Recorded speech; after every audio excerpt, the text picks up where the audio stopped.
Players' Championship obviously starting immediately this week, and a lot of emphasis on Rory McIlroy, and people think that he's going to win it, and he's got all the ability to win it. And then when he doesn't win it, people over here, some of them describe him as a failure, and that's a bit harsh, that, isn't it? It's crazy, yeah, because if you saw how good Rory was and you watched him in the flesh, you'd realise the guy's not a failure, he's a phenomenon.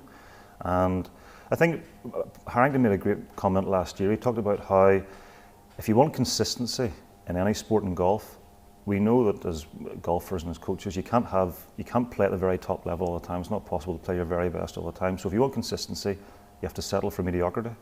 And would you rather Rory be mediocre and have 10 top 10s a year and 1 win, or would you like to see him shine 2-3 times a year and win by 8 shots? I'd far rather see the Rory who can, obliterate fields and do what Tiger did for many years. So to call him a failure, I think, is way off the mark when you see how good he is and what he can do. In regards to the players this week, I don't know if I would pick him for that course, because having played it, Sawgrass is quite a narrow strategy course where the greens are small, and it might suit a good chipper of the ball, a guy who can put it in play like Matt Kuchar or Fred Funk won there.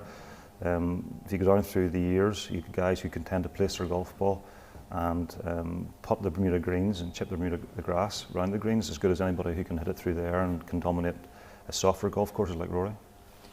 We all tend to put pressure on our top players because we all want them to win, and I suppose that's where the whole talk of, whenever they don't, we're all disappointed. But I'm going to have to name drop. I was at an event last week with Paul McGill, and he talked about him. He talked about the consistency of McIlroy, the top 10 finishes, the things you're saying there. But he wouldn't be your tip then for the Players' Championship?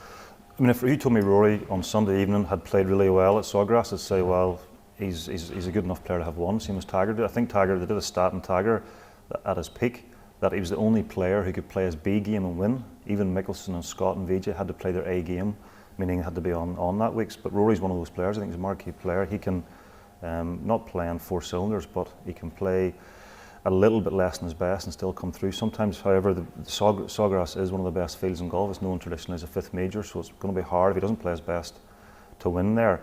But I wouldn't pick him straight away, although he might have something very big on the horizon, maybe at Pinehurst, at Muirfield Village. The course is a bit softer and one that he's had a bit of success on before. And Johnny, who would you pick then if you think, if you were given an indication to some of the viewers and the people who might be looking to punt on McLean's, who would you actually tip for it? I think Donald's a good bet. Maybe Graham, somebody who can place their way around the course and somebody who can score with their wedges on the par 5s. So some of the par 5s are either of water or sand around the front of them, so you either have to have a game to go for it, like a Stenson, or somebody who can be very clever from 100 yards in. And a bit like a major, you have to be patient because the scoring's going to be low, it's going to be set up hard, and you'll have a very good field. So you will get guys like a Billy Haas, these people who can fire off very quickly, and you tend to think you're being lapped, but you're not, because it's done. Golf's a marathon, as we know, it's not a sprint.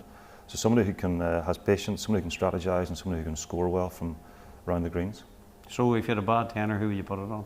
I would say Donald. I'd go for Luke. I think he usually gets the most out of his game. He started working with a guy called Chuck Cook, who seems to have helped his long game, which you need around Sawgrass, and he's always had that great touch around the greens. His putting when he gets going is mesmeric.